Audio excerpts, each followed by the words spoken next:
soki olingi ke mawa na nzambe ezala likolo na yo eza mpona baoyo babangaka ye mpe awa nzambe David azoloba boye nzambe azotalisa nga lobi na nga ke ayebi lolenge oyo biso tosalema eke toza mabele tokozonga na mabele.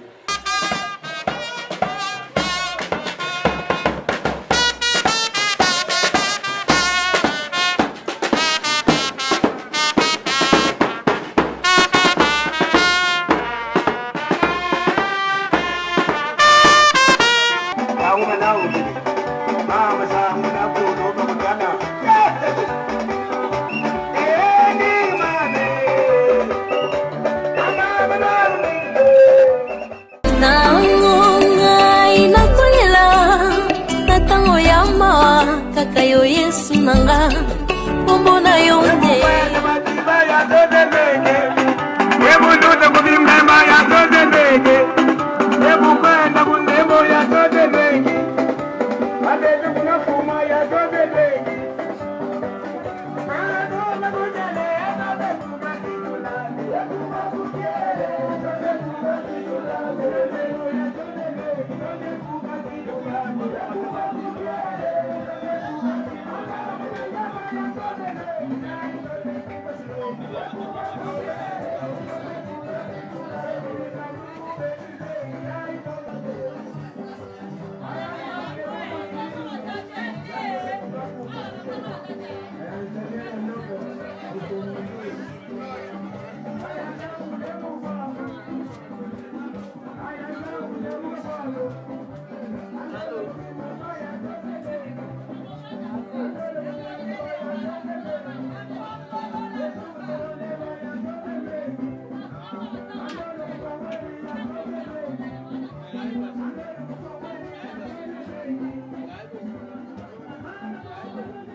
Marabana kuna masama ndugu kuka masangi yaya nuni fabo soba kuka nuni katu mama sava sava sava how we say sava sava sava how we say sava sava sava how we say Taruma sibu bigo bigo Taruma mani mundu jadi mendekati begitu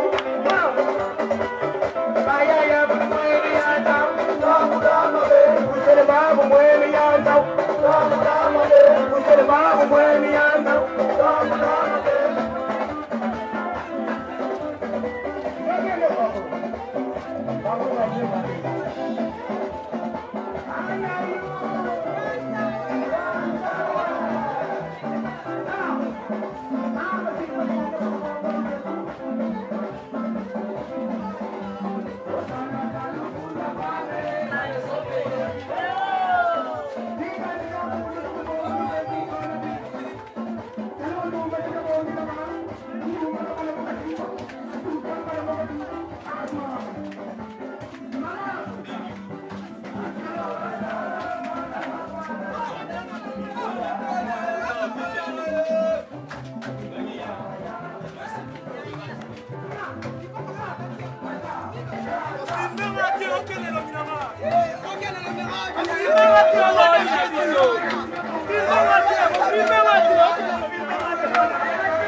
Ezapona ko consoler libota oyo babongisi ya bango oyo azali un être cher. Et voilà pourquoi nayebi ke biso banso toza awa toza ba Kristo tokendaka ndako ya Nzambe. Et c'est ça nazosenga conscience ya moto nyonso oyo aza awa opesanga mwa tango na yo mwa moke mwa 20 minutes pour parler de la part de Dieu. Et quel est ce message si profond oyo alingi yo nangana mokola lelo samedi tokabola. Et qu'est-ce que j'aimerais dire? Avant toute chose, esengeli muto yeba que toza mabele et que tozonga pe na mabele. Alléluia. Est-ce que Bakristo basa awa? Est-ce que Bakristo bakobetela Yesu Kristo maboko? Banana Nzambe basa awa bakobetela Yesu Kristo maboko. Oya yebi azopema na Yesu akobetela Yesu maboko. Oya yebi azana pema ya Yesu abetela Yesu Kristo maboko. Memba ubazana kati awa tokobetela Yesu Kristo maboko. Alléluia. Voilà, nalingi to kabola moi liloba na nzambe moke. Juste nazana psaume 103 oyo azana Bible na Android akoki kotanga na biso longo po mutu nyonso a comprendre vie ya mutu eza nango pamba na se na moi oyo.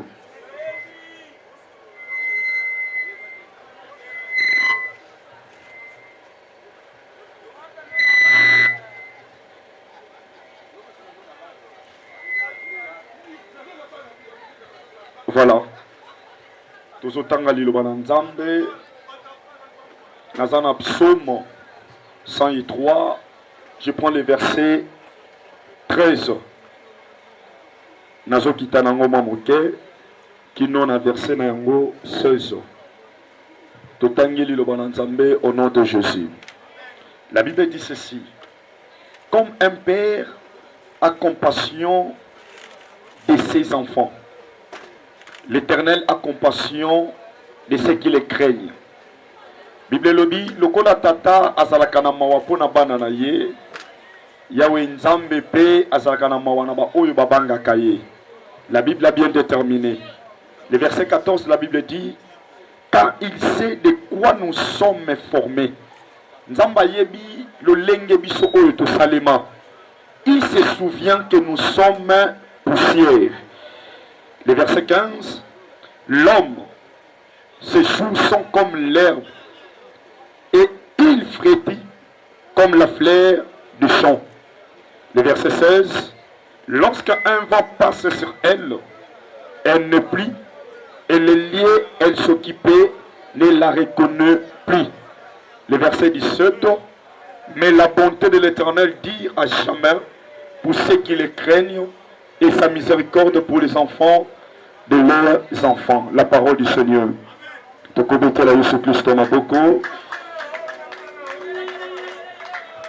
Laissez-moi te parler pour quelques minutes.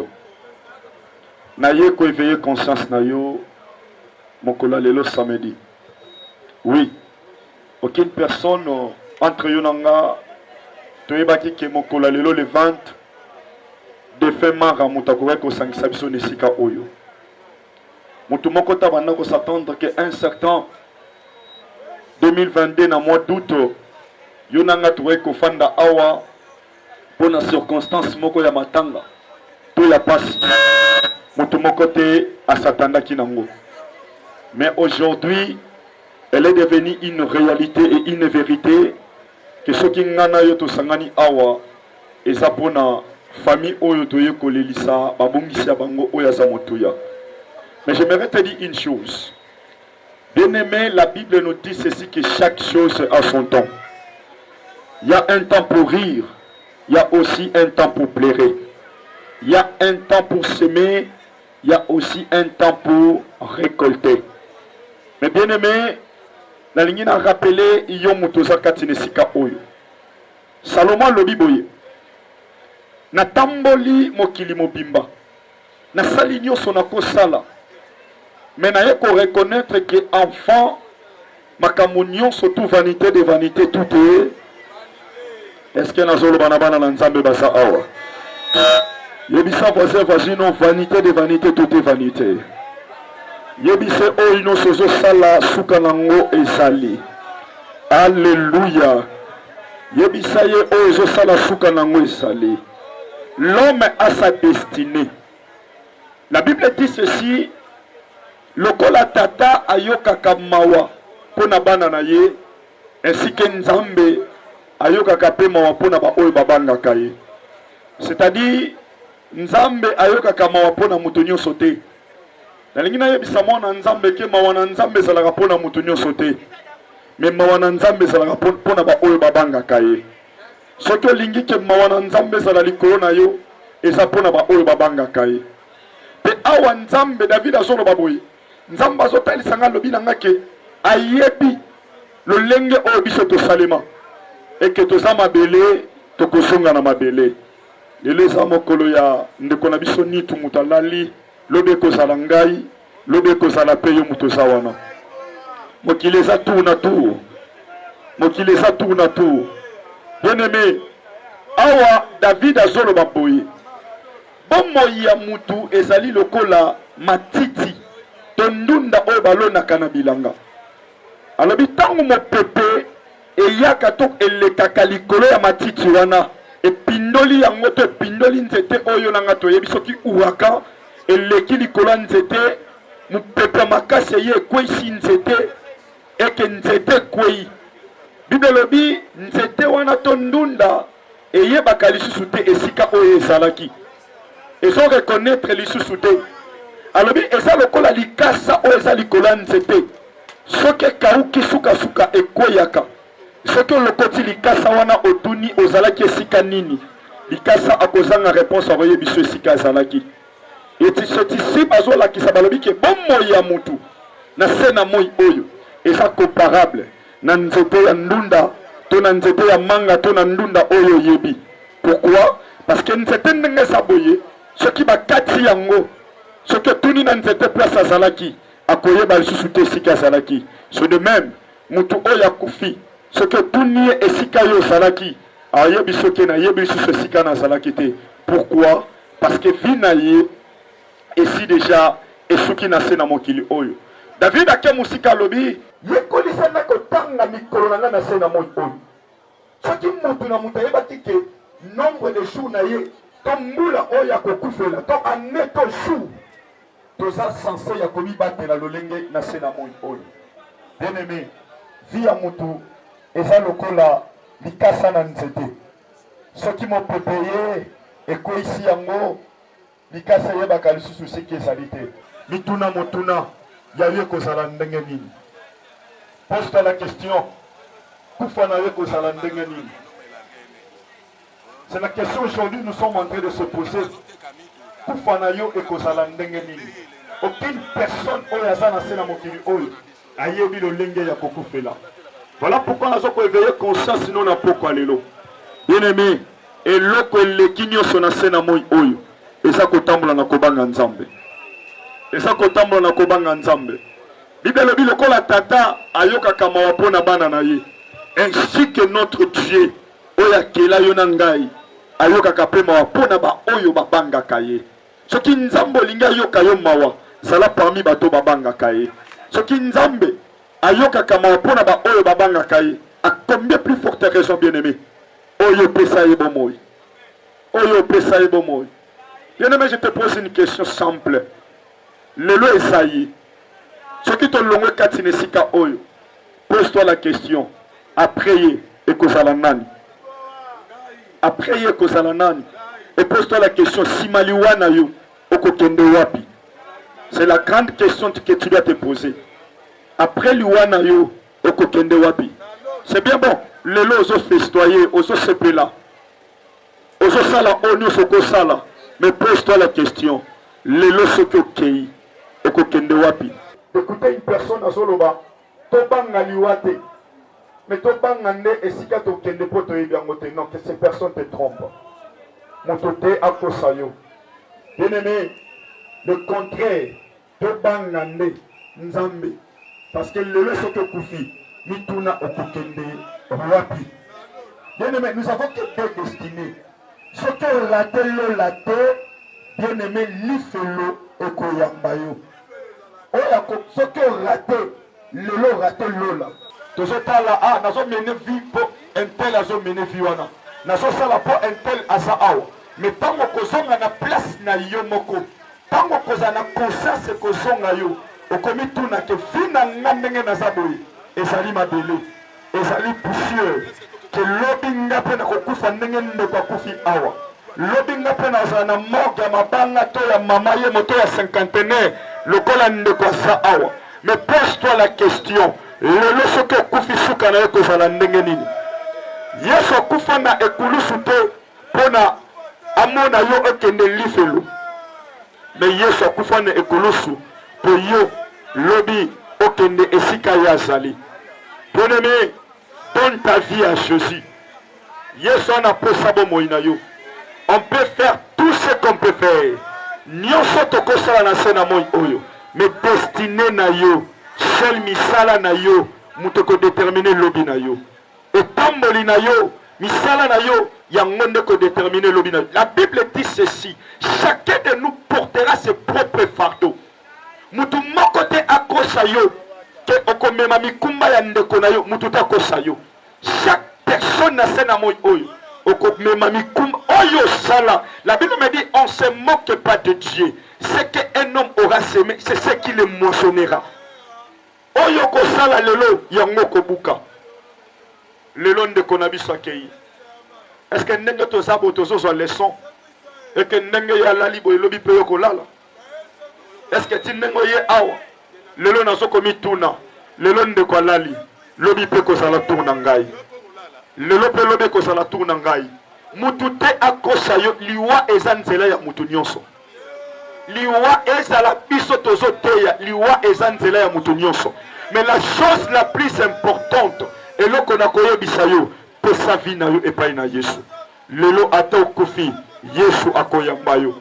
Lelo ato kufi ato kendenge nini mais soki vi na yo omemaki vi moko oyo ezalaki désordre, sache-le que lelo so kufi life le korate yo te. Mais soki otambolaki na kobanga nzambe ata lelo kufi Yesu akoyamba yo.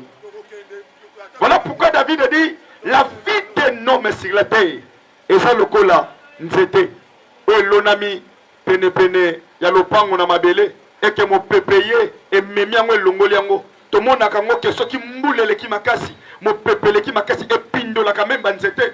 Et David a so comparé via mutu lokola nzete to likasa to ndunda o baloni na bilanga tokendaka agricole tomonaka bandunda baloni bandunda lolenge na lolenge. Et après avoir kokola na yango mama kokende kolongola ndunda wana kaka ndunda ndenga longola yango tiango quelque part soki atuni ndunda zalaki wapi ndunda wana kozanga réponse à kopesa ye. C'est pareil avec notre vie ici, c'est pareil na vie na biso. Bien aimé, sache-le une chose, après cette vie-ci il y a encore une autre vie, ce qu'on appelle la vie éternelle. Après cette vie, bien aimé, mututa yebiso ke na sala ona ko sala na mela na langwa na mene vie ona ko mene après vie ona ko kufa na te. Bien aimé, après cette vie il y a encore une autre vie. Voilà pourquoi je te conjure na boutoa lelo que tu puisses prendre une bonne décision. Décision oyo ko changer vie na yo, décision oyo ko amener nouvelle allure na kati na bomoi na yo, et que tu puisses donner ta vie à Jésus. En dehors de Jésus, il n'y a pas une vie. Libanda na Yesu ezakufa.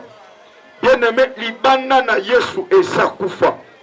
Pesa vie na yo epa na Yesu. Yesu andimaki kokufa ne kulusu akoza nga na yo. Na lingina yebisa yo eloko moko. Lelo peut-être ozo komi monake oyo zali vie na yo eza non traité. Ozo monake ozo mene vie moko mabe. Mais na lingina yebiso ke Yesu alingaka yo ka ndengo sawana. Yesu alingaka yo kaka ndengo sawana. Yesu alingaka yo kaka ndenge yo sawana. L'amour de Dieu est plus grand que l'amour des hommes. Bolingo nzambe eleki bolingo bato mokili. Moto mokili akoki ko critiquer parce que so mene vie moko mabe. Mais Yesu azolinga yo kaka ndenge sawana. Voilà pourquoi la lingina yebisa o moko na poko lelo. Il y a encore temps. Il y a encore temps. Tango esananu. Car la Bible nous dit ceci: la bonté de l'Éternel nous pousse à la repentance. Ce que l'ali lelo la moki na tonga lelo yebake ke nzamba zo tinda yo obongwana tango nyonso lelo mutako critiquer yo za muto mabe. Oui, et ça muta critiquer yo, mais bolingo ya nzambe azomono na mabe wana te, parce que ayebi ke akufa ki pona mabe wana na ekulusu.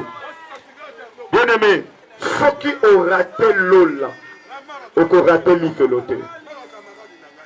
Ceux qui ont raté lola oko raté l'ifeloté.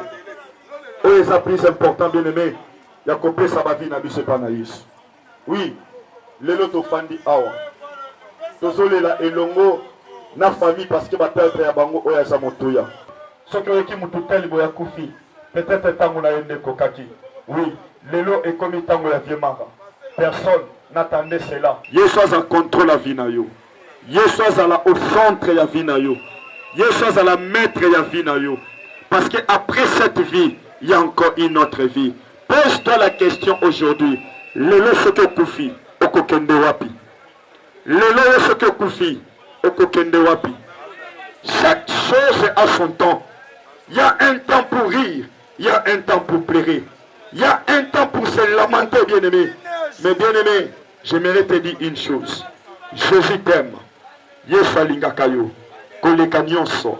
Yesu aza na posa na yo. Yango na yo biso na poka lelo. Nazotikala nga yo. Nazokende na ngai. Mais message na nga na ningi na yebisa yo. Yesu alingaka yo. Yesu alingaka yo. Taza na posa bomoi na yo. Pesa ye bomoi na yo. Pesa ye bomoi na yo. Aza na posa na yo. Car la Bible dit ceci dans Jean chapitre 3, le verset 16. Dieu a tant aimé le monde, il a donné son Fils unique, afin que quiconque croit à lui ne périsse point, mais qu'il ait la vie éternelle. Est-ce que nous pouvons clamer le Seigneur? Est-ce que vous connaissez la Yesu Christ Maboko? Bato bazana bomo bakobeta la Yesu Kristo maboko. Est-ce que basantu bakobeta la Yesu Kristo maboko? Yebisa voici na yo tambula na kobanga nzambe. Simbela ngayo kobanga yete yebisa tambula na kobanga nzambe. Yebisa ye lobi peko za la tourna yo. Sika nzamba lola atambola yo. Nzambe nanga atambola yo. Oya yoki mateya oyo oya sala motema kobomba abomba oya sala matoya koyoka oya zala pesa kosalela ngo tika nzamba lola apambola biso.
mama